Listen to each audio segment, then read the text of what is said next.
Everybody, it's Uncle Scott. Welcome back to the Quirky Filmcast, and we're doing a bit of a different one this week. And sorry, my voice still isn't back 100% yet, but it's almost there, so I'm going to try to do this video. I wanted to do something special and different this week because, 4 days shy of his 79th birthday, we lost David Lynch, who is pretty much one of the greatest, surrealist filmmakers that ever lived. And I thought we'd be remiss if we didn't talk about him a little bit. I thought it would be fun to kind of give you a little taste of some of the things you probably didn't know about him. So here are 6 things you probably didn't know about the man that many consider to be one of the weirdest filmmakers to ever step behind the lens, but in a good way. Since we have another inauguration coming up, I thought I'd mention it. But in 1961, David Lynch was at John F. Kennedy's inauguration. Lynch, who had turned 15 that day, was a Boy Scout at the time. The Scouts had brought a large group to the ceremony, and Lynch would later say he got closer than any of them during the festivities, getting him a bird's eye view of JFK, Dwight D. Eisenhower, Lyndon Johnson, and Richard Nixon. He would later say it was incredible to see 4 consecutive presidents so closely and in such a short amount of time. Before becoming a filmmaker, he was a trained painter, which probably isn't too surprising if you've seen his movies and the way he manipulates color. He actually attended both the School of the Museum of Fine Arts in Boston and the Pennsylvania Academy of Fine Arts. He said the reason that he got into movies is because he wanted to see his paintings come alive. He wanted to see his artwork have movement. Unlike me and many of us here on YouTube, he never chaptered his videos. If you see his films on DVD, it's more than likely you will not see any chapters on them. And that's because he believed pretty strongly that the story should be told in their entirety, that you shouldn't be able to come in halfway through and find a certain point or anything like that.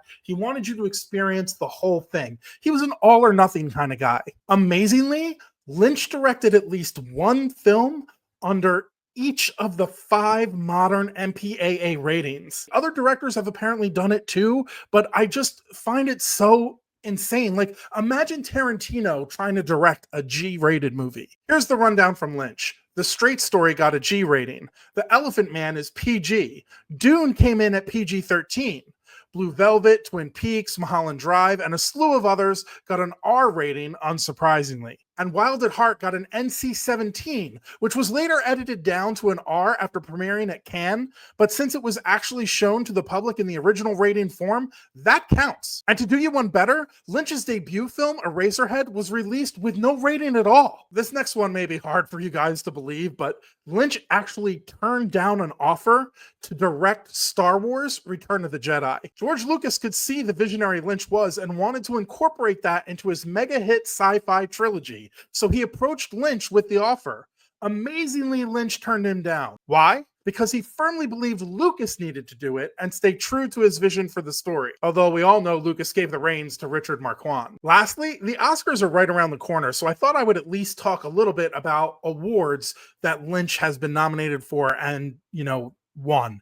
What's amazing about him is I think most judges didn't really understand or process what they were watching and how great it was initially, and would probably go back and give him awards later because he was a slow burn director. Like, that's how I felt when I watched Mulholland Drive. Like, that movie tripped me out, but it was so cool to kind of unpack the puzzle box that movie is. And I think judges felt the same way, but you can't do that in the short amount of time that you have to rank a movie compared to the other ones of that year. So Lynch was nominated hundreds of times for different types of stuff, award ceremony, film festivals, and even the Academy, but he only won a handful of times. And when it comes to the Academy Awards, he was nominated for 3 Best Director Oscars. The first for The Elephant Man, then Blue Velvet, and finally Mulholland Drive. To give you an idea of the kind of company he keeps with this stat, Ridley Scott and Quentin Tarantino have been nominated 3 times for Best Director and never won either. However, the Academy did give Lynch an honorary Oscar in 2020 to recognize his illustrious career. So guys, that's 6 things I'm betting you probably didn't know about David Lynch. Maybe you did, and this is a fresh reminder of how awesome he was.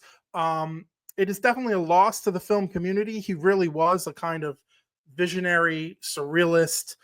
He was I'm gonna say it, he was quirky, and he was so quirky he would have spelled it with a W too. Like, that is exactly why I think I've always been a fan of his work and the way he's done stuff. So, I purposely left out stats about Twin Peaks or Dune.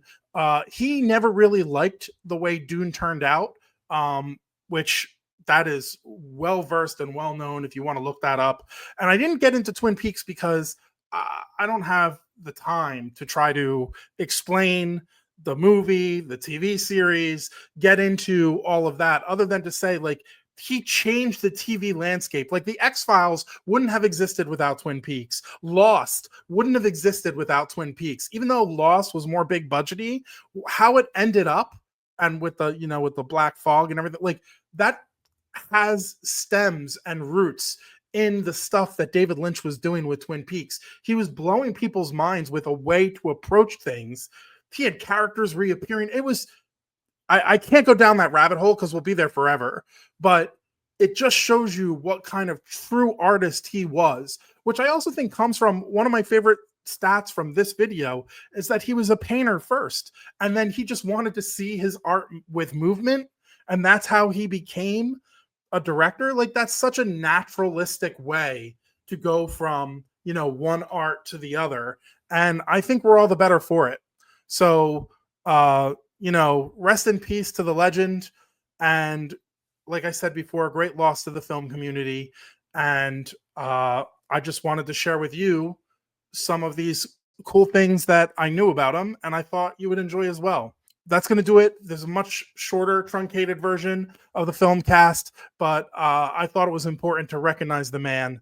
And I'm sure we'll have our regularly scheduled programming next week, hopefully without any more deaths. I will say too, there's never more of a time when you hear about other people dying, and he was almost 79, so he lived a pretty full life. He died of emphysema, which is a horrible way to die. That's the way my grandmother died. It's incredibly painful to watch. I'm sure it's even more painful to experience. It does remind me to remind you what I always say: don't wait for life to be easy to be happy.